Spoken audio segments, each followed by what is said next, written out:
Consuela, I would like to respond to your post. First of all, I want to say that you are a survivor. I don't know you personally, but as I listen to your stories from other posts, you are in fact a survivor, and I'm just really proud of you. And just remember that God said that He would never leave us nor forsake us. As I was listening to your post about your husband started drinking at the age of 13, studies have shown that the age that a person starts drinking is the age that they start killing brain cells.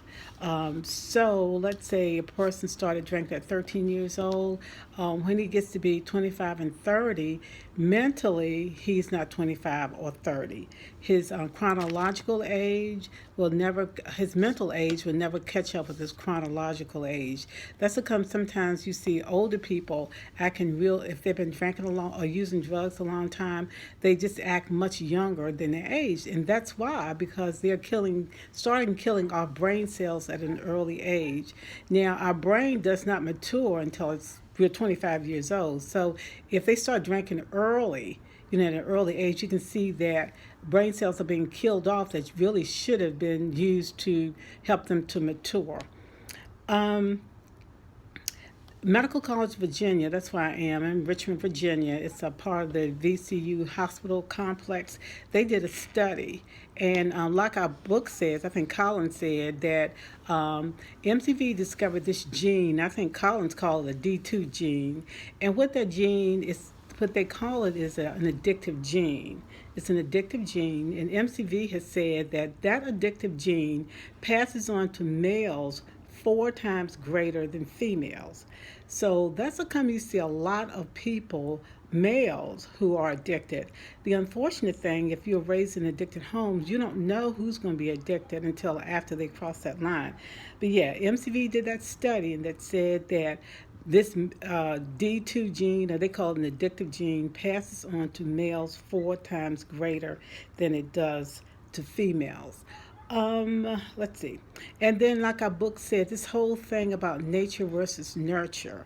Nature versus nurture. The we don't know if folks are addicted because it is in their genes or because of the environment. Because as you know, when we grow up, we don't know anything at all but in the house that we grew up in, our family of origin, and we think that's what everyone else does, because that's the only thing we see until we grow up and move out of the house. So, MCV has also said that we don't know if it's the gene that makes a person addictive or it's an environment. I think the conclusion that they came to was a combination of both, versus nature versus nurture. It's a combination of both. Um, Let me see. The only other thing is that I do want to say that I'll be praying for your daughter. God will never leave us nor forsake us. And like we heard in Collins, until a person has made up their mind that they're ready, until they hit their bottom, whatever their bottom is. I had a client once who was a doctor, and his bottom was someone finding out that he had a problem with alcohol. He didn't lose his wife, he didn't lose his family, he didn't lose his practice. For him, just people finding out that he had a problem with alcohol was his bottom. But for some other folks, their bottoms can be, anything. They have to lose everything.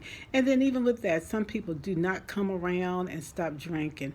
What we can do is to pray for them and hope that somewhere, somehow, something, the light bulb comes on and let them know that this is not the way that God really have them to be.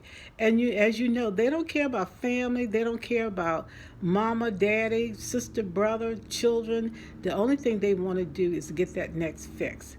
So let me just say, I will continue to pray for you and your family, and continue to pray for your daughter.